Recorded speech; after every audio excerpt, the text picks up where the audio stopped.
হায়দ্রাবাদ কখন শুরু করবেন আম্মা তাহলে হায়দ্রাবাদ কখন শুরু করবে? আচ্ছা শুনি ঝগড়া না করে থাকতে পারবো না। কে রে আমি খালি ঝগড়া করে তাই রে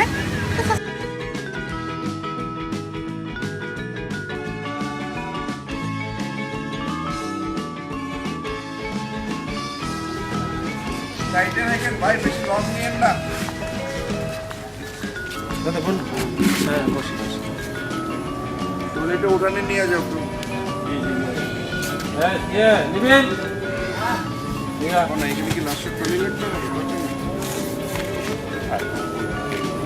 আমি অবশ্য চাচিক কইছি, দেখো গা চাচা ঠিকই দোকানে গিয়ে পরোটার ডিম ভাজি বসাচ্ছে, মাঝখান থেকে চাচিরই না খায় থাকা লাগছে। আরেকবার বলো, এটা সুন্দর ছিল, খালি শুরুটা একটু আরেকটু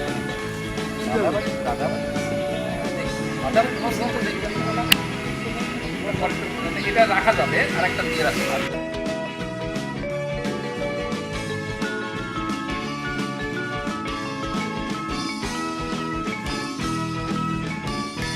কিচ্ছু না, জাস্ট হাইটা বের হয়ে চলে যাবো, আর কিচ্ছু না।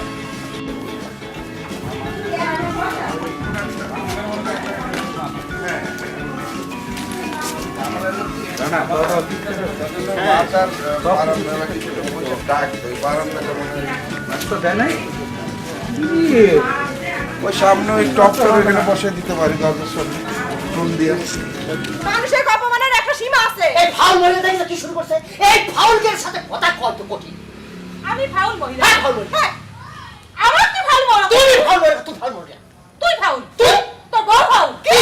তোর শ্বশুর বাড়ির 14 গোষ্ঠী ফাউল। তুমি কি করলে? মুখের কথা কষ্ট কিসে? বিয়াদবের বিয়াদব জামাই বউ দুইটাই বিয়াদবের হাতি। ওকে দাদাবাড়ি করি কি না করি, খাই বা না খাই, সে জবাব তোর কাছে কিনে যাবে। আমি দাদাবাড়ি করি কি না করি, খাই বা না খাই, সে জবাব তোর কাছে কিনে দিবার যাচ্ছে। আর তোর কিনা কইছে আমার ঘর থেকে ডাইকা লেকচার মারবার। হ্যাঁ কি করু তুই? আমাদের তুই বাড়ি ছাড়া করবো?